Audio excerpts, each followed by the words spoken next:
Salut à tous, je suis Alexandre et bienvenue dans le second épisode de Cyber News, votre podcast où l'on parle de l'actualité de la fraude, des actualités des news sur Internet et aussi, je réponds à une question.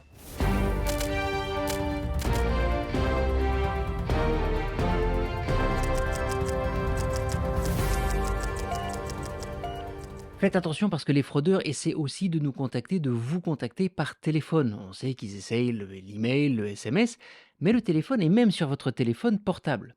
Il y a deux exemples qui tournent pas mal en ce moment et qui m'ont été rapportés, où le premier, ils se font passer pour Europol, soi-disant, il y a eu des choses qui ont été découvertes à votre nom, de la drogue, de l'argent volé, et surtout votre compte bancaire est utilisé pour frauder.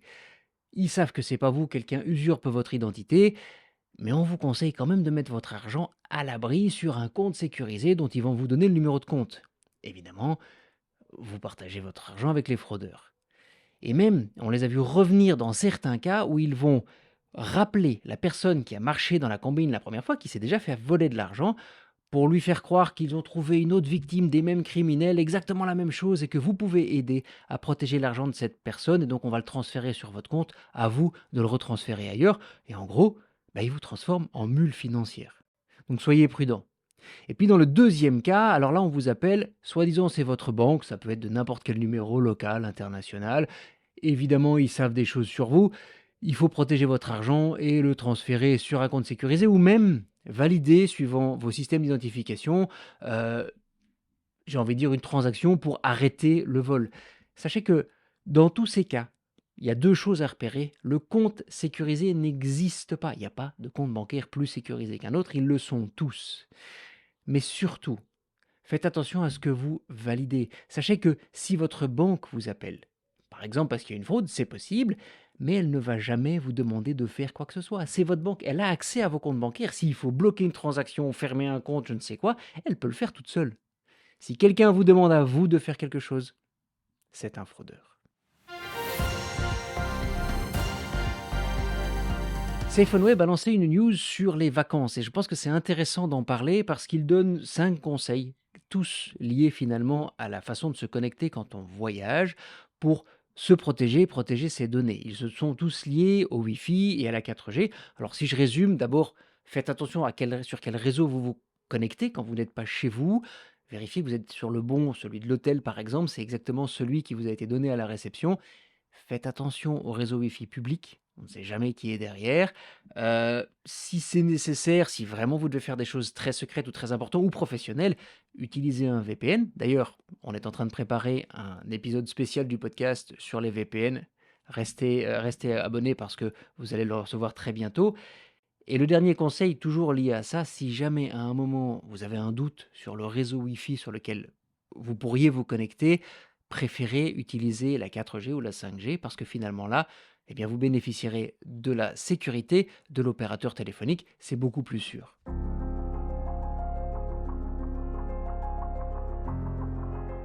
Et puis, je finirai avec la question de Dany, de la chaîne YouTube Bricomatos. D'ailleurs, j'ai découvert sa chaîne suite à sa question. Super vidéo sur le bricolage. Et surtout, ce que j'aime assez, c'est que Dany, c'est un passionné. On sait qu'il sait de quoi il parle. C'est pas comme ces YouTubeurs qui sont payés pour vous vendre des trucs. Quand il teste quelque chose, il sait ce qu'il fait. Mais Dany me demande, en fait, me pose des questions, même plusieurs questions sur les mots de passe. En gros, si je devais résumer ces questions, il me dit, on a tellement de comptes sur Internet aujourd'hui, comment on fait? Comment on fait pour retenir tous ces mots de passe? Est-ce que je dois les écrire? Surtout pas. Est-ce que je dois les noter quelque part? Est-ce que je dois utiliser le même partout? Je dirais, d'abord, j'ai fait plusieurs épisodes, pense même qu'il y en a 6 sur le sujet de la gestion des accès et donc des mots de passe. Je vais les mettre en commentaire. Mais pour répondre à ta question, Dany, le principe de base, c'est ne crée plus tes mots de passe toi-même jamais. Qu'est-ce que ça veut dire? Ça veut dire utilise un gestionnaire de mots de passe qui va te les proposer. Ils seront tous différents, ils seront complexes et il va les retenir pour toi. Alors moi, je conseille en général d'utiliser celui que tu as déjà dans ta poche sur ton téléphone portable. C'est le trousseau d'Apple si tu as un iPhone. Si tu as un téléphone Android, c'est le Password Checkup. Ils sont bien, ils sont sécurisés, on peut leur faire confiance. Il y en a d'autres, mais au moins celui-là, tu l'as déjà, et il se synchronise en plus sur Internet. Donc si tu veux l'utiliser sur un ordinateur, tu n'as plus qu'à l'identifier sur ton compte, Apple ou Android ou Google, et tu as accès à ton mot de passe sur un autre appareil que ton téléphone si tu l'as pas sur toi. Donc ça, c'est simple. Mais attention, Un mot de passe comme ça, même différent, sécurisé et long, c'est mieux de le doubler avec un second facteur, ce qu'on appelle l'authentification à 2 facteurs, c'est-à-dire un SMS, une clé physique de sécurité comme les YubiKey, j'ai fait un épisode sur le sujet, ou utiliser une application comme Google Authenticator ou Microsoft Authenticator qui vont te donner un code unique et finalement si quelqu'un venait à trouver ton mot de passe, s'il était perdu par un site internet, bah, au moins le second facteur, la seconde clé empêche les fraudeurs de rentrer. Voilà, j'espère avoir répondu à ta question. Si vous aussi vous avez des questions sur la sécurité informatique, bah, n'hésitez pas à les poser en commentaire sur YouTube pour ceux qui nous suivent sur YouTube, parce que pour ceux qui nous regardent en vidéo, sachez que le podcast est aussi disponible en audio sur toutes les grandes plateformes de podcast.